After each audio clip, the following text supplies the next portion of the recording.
High court ने खदीजा शाह को जमानत के बावजूद रहा ना करने पर तौहीन अदालत की दरख्वास्त पर अदालत ने CCPO लाहौर को यह हुक्म दिया कि वो कल अपनी इस तौहीन अदालत की दरख्वास्त में जवाब जमा करवाएं।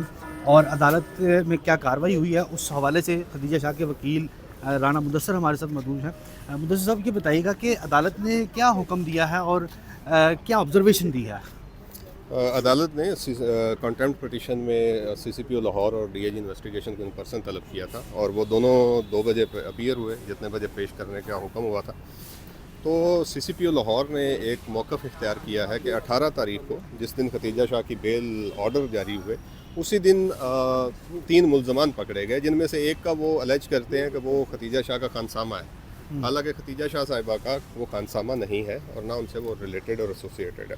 तो ये मिस कोट किया उन्होंने और अदालत ने बरहमी का इजहार किया और उन्होंने कहा कि इस सिलसिले को एंड होना चाहिए और ख़वातीन को अब कब तक आप अंदर रखेंगे और कब तक पकड़ते रहेंगे। और फाइनली अब अदालत ने कहा है कि आप इस कंटेम्प्ट पिटीशन का जवाब सबमिट करें और कल दोबारा इस कार्रवाई का आगाज़ होगा। ये अदालत का ऑर्डर है कि रियासत माँ के जैसी होती है, एक दफ़ा माफ़ी मिल जानी चाहिए। और दूसरा, अदालत में जो पेशरफ की बात हुई है वो कैसे देखते हैं आप? देखिए, बेसिकली अदालत ने भी यही कहा कि चीज़ें कानून के मुताबिक चलनी चाहिए और अब इस सिलसिले का एंड होना चाहिए। तो मेरा ख्याल है कि अदालत जो अदलिया है उनका भी जो सब्र का पैमाना है वो लबरेज होता जा रहा है और अब इस सिलसिले का हम समझते हैं कि अगर इसी पटिशन में कंटेम्प्ट पिटीशन में फ़ैसला हो गया तो इस सिलसिले का इख्तिताम हो सकता है। ये खुशाइन फ़ैसला हो सकता है अगर इस पर कल कोई मौसर कार्रवाई होगी। तो अदालत में तो इन्होंने कहा था CCPO ने कि इनके खिलाफ सिर्फ 2 मुकदमात हैं और अदालत ने कहा कि अगर इनका रिमांड मिल भी जाता है, चाहे वो दुरुस्त तरीके से मिल जाता है या गलत तरीके से, तो उसको चैलेंज किया जा सकता है। तो वो उसको कैसे देखते हैं, क्या वो उस पर भी कोई रिलीफ मिल सकेगा? बिल्कुल, अदालत ने ये कहा है कि अगर जो भी आज ATC की कार्रवाई होती है उसे आप हाई कोर्ट में चैलेंज भी कर सकते हैं।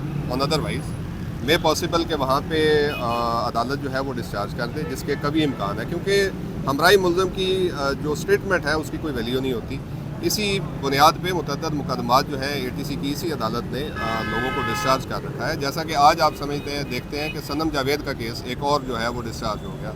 तो ये बेसिकली केस जो है ये बेसलेस बनाए जा रहे हैं और हरेसमेंट है बेसिकली। ये केसेस में बेसिकली इन्वॉल्वमेंट से बढ़ के अब चीज़ें हो चुकी हैं। मुदस्सर साहब, आखिरी सवाल है।